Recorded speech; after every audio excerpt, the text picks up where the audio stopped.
فیض احمد فیض کی ایک خوبصورت نظم کتے کے ساتھ حاضر ہوں۔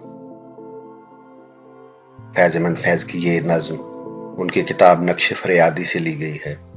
فیض احمد فیض نے یہ لفظ کتے کس کے لیے استعمال کیا ہے؟ فیض کا مخاطب کون ہے؟ اس نظم میں فیض کیا پیغام دینا چاہتے ہیں؟ ناظرین، اس کا مفہوم یہ ہے کہ معذرت کے ساتھ اگرچہ فیض نے اس نظم میں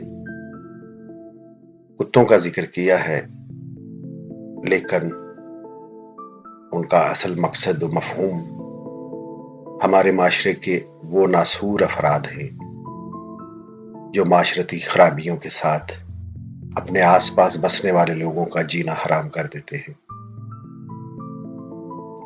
چاہے یہ لوگ گلی محلوں میں کے ہوں، چور اچکے ہوں، یا معاشرے کے کسی بھی شعبے سے تعلق رکھتے ہوں۔ فیض نے انہی کو مخاطب کیا ہے اور بڑی خوبصورتی سے ان لوگوں کی عکس بندی کی ہے جو معاشرے کے لیے ایک ناسور ہے۔ آئیے سنتے ہیں کہ فیض اپنی اس نظم میں کیا خوبصورت پیغام دے رہے ہیں۔ یہ گلیوں کے آوارہ بیکار کتے، یہ گلیوں کے آوارہ بیکار کتے کہ بخشا گیا جن کو ذوق گدائی، زمانے کی پھٹکار سرمایہ ان کا، جہاں بھر کی دھتکار ان کی کمائی۔ یہ گلیوں کے آوارہ بیکار کتے کہ بخشا گیا جن کو ذوق گدائی، زمانے کی پھٹکار سرمایہ ان کا، جہاں بھر کی دھتکار ان کی کمائی۔ نہ آرام شب کو نہ راحت سویرے، غلاظت میں گھر نالیوں میں بسیرے، جو بگڑے تو ایک دوسرے سے لڑا دو، ذرا ایک روٹی کا ٹکڑا دکھا دو۔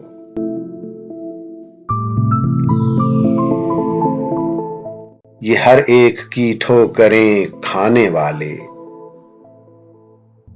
یہ فاقوں سے اکتا کے مر جانے والے، یہ مظلوم مخلوق گر سر اٹھائے